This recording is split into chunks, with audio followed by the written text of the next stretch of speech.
So guys, quick one. We're going to be doing days of the week in Igbo. Days of the week in Igbo. You see how simple it is. I told you guys, Igbo language is very simple. I think we even got this name from English, but see as it goes. Okay, days is called Mbose. Days, Mbose. Monday, Monday. Tuesday, Tuesday. Day, D-E-E. That's just it.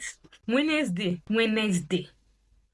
Thursday, Thursday. Friday, Friday. Saturday, Saturday. Sunday, Sunday. The reason why I told you that Igbo language is very simple. In the other side of the Igbo language, we're just stretching the D-E-E-E. D-E-E-E. Monday, Tuesday, Wednesday, Thursday, Friday, Saturday, Sunday.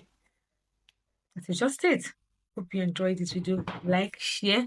Of course, go to the link in my bio and follow me on my YouTube. Bye.